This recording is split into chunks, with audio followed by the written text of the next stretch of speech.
जिस सूरत नू में जाना का के जाने। अऊज़ु बिल्लाहि मिनश शैतानिर रजीम, बिस्मिल्लाहिर रहमानिर रहीम। अस्सलातु वस्सलामु अलैका या रसूल अल्लाह, अस्सलातु वस्सलामु अलैका या हबीब अल्लाह। आज हम आपके लिए एक और नई वीडियो लेकर आए हैं जिसका टॉपिक है कुरान मजीद की अज़मत और कुरान मजीद का एहतराम और कुरान मजीद की फजीलत। इस वीडियो में हमारे साथ मौजूद हैं अल्लामा मोहम्मद वसीम साहिब और अल्लामा मोहम्मद मुदस्सर साहिब। इनका बहुत शुक्रगुजार हूँ कि इन्होंने कीमती लम्हात से वक़्त निकाल कर हमारे पास तशरीफ़ लाए। और पहला सवाल हम करेंगे अल्लामा मुदस्सर साहिब से कि कुरान मजीद किस तरह बैठ कर पढ़ना चाहिए और कुरान मजीद के आदाब क्या हैं। अल्लामा साहब क्या फरमाते हैं इसके मुताल्लिक़? बिस्मिल्लाहिर्रहमानिर्रहीम। शुक्रिया आपका।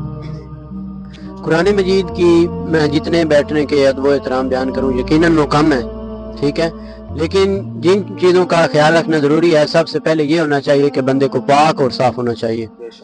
ला यमस्सुहु इल्लल मुतहहरून, कुरान का फैसला है, इसको ना छुए मगर पाक वुज़ू होकर, पाक बाज होकर, साफ सुथरा होकर छूना चाहिए। कुरान मजीद का ये हुक्म है। और दूसरी चीज़ मैं ये बयान करूंगा कि जितनी इसकी शान है, जितने इसके फ़ज़ाइल हैं, जितने इसके कमालात हैं, उस लिहाज से ही इसको बैठ कर पढ़ना चाहिए, बुलाने जगह पर वुज़ू करके। और दूसरी शान ये है कि जब पढ़ने बैठो तो जब उठाओ चूम कर रखो और जब भी रखो तो चूम कर उठाओ, ठीक है। तीसरी चीज मैं ये बयान करना चाहूंगा कि आपने मुकम्मल तवज्जो और मुकम्मल फोकस आपने कुरान मजीद पर ही करना है।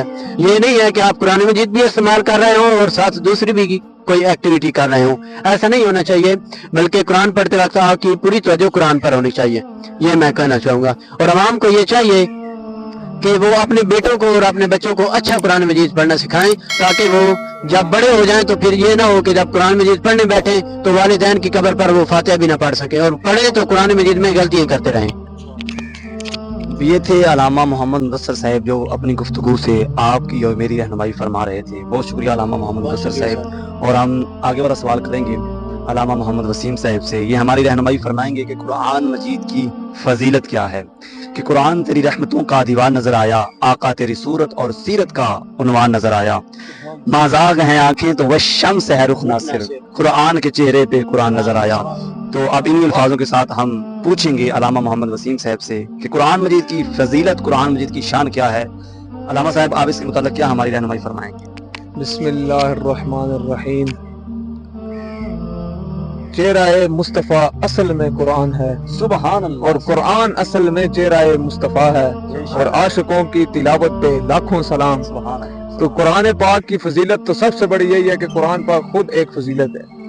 कुरान पाक जो है वो एक ऐसी किताब है जिसको देखना सवाब, पढ़ना सवाब, सुनना सवाब, सुनाना सवाब, लेकर जाना सवाब, हाथ लगाना सवाब, देखना सवाब, ऊंची जगह पर रखना सवाब, अदब करना सवाब, कब्र पर जाकर पढ़ना भी सवाब ही सवाब है। कुरान मजीद को जिस तरह पढ़े आप, वरत्तिलिल कुरान तरतीला, इस अंदाज से पढ़ना है। ये नहीं कि जैसे दिल करे पढ़ लिया, कोई पता नहीं क्या पढ़ रहे, नहीं। जिस तरह हजरत अली रज़ी अल्लाह तआला अन्हु ने फरमाया कि कुरान को किस तरह पढ़ा जाए, इसी तरह कुरान मजीद को पढ़ें।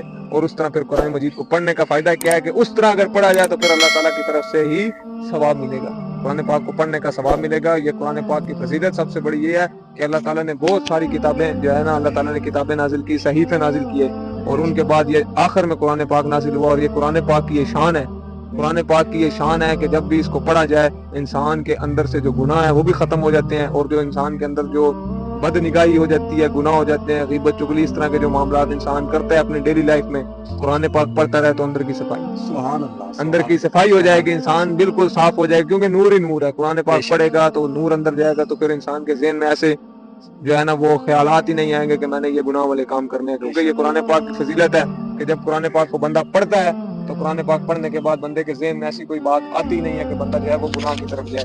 तो ये कुरान पाक है। कुरान पाक जो है ये सहाबा इकराम ने जंगों में पढ़ा। जंगे यमामा जब हुई तो सहाबा इकराम फरमाते हैं जिसमें 1200 सहाबा शहीद हुए, 700 हाफिज और कारी शहीद हो गए। और ये सहाबा इकराम फरमाते हैं कि उस जंग में हमने कुरान के अलावा कोई आवाज नहीं सुनी, सिर्फ कुरान पाक की हम आवाज सुनते थे उस जंग में। तो ये कुरान पाक जंगों में पढ़ा गया, काफिलों में पढ़ा गया, रस्तों में पढ़ा गया, हिजरत के दौरान पढ़ा गया, हर जगह पर पढ़ा गया। ये कुरान पाक हजरत इमाम अली मकाम ने नेज़े की नोक पर भी ये कुरान पढ़ा। तलवारों के साए में भी ये कुरान पढ़ा गया, ये हर जगह पर पढ़ा गया। जब मुसलमानों पर जो है वो पाकिस्तान की तारीख उठाकर देख लें, जब पाकिस्तान आजाद हुआ तो उलमा कराम ने उस वक्त भी तख्तेदार पर खड़े होकर कुरान पढ़ा। 1857 की जंग आजादी में कुरान पाक उलमा कराम ने तख्तेदार फांसियों पर लटक के जो है वो फंदे को चूम कर उस वक्त भी कुरान पाक पढ़ा। तो ये कुरान पाक की ये शान है कि हमारे जो है बड़ों ने, हमारे जो है जो बड़े थे, उन्होंने भी कुरान मजीद जो है वो मौत को सामने देख कर कुरान मजीद पढ़ा। और अगर जो है ना वो गुमराह करना बड़ा आसान है किसी को, लेकिन मौत के सामने खड़े होकर कुरान पढ़ना ये बात हो रहा है। ठीक है। और बाबा जी ये फरमाते थे ना कि कुरान पढ़ो, कुरान पढ़न तो बाद थोड़ा जिगर भी साफ, मैदा भी साफ, हर शय साफ। बेशक ये कुरान पाक की फजीलत है कि कुरान पाक पढ़ने के बाद इंसान के अंदर से सफाई हो जाती है। तो ये जो है अल्लाह ताला का ये कुरान पाक में ही फरमान है कि जब अल्लाह ताला ने कुरान पाक में फरमाया कि ये कुरान ऐसी किताब है जिसमें झूठ की कोई गुंजाइश नहीं है।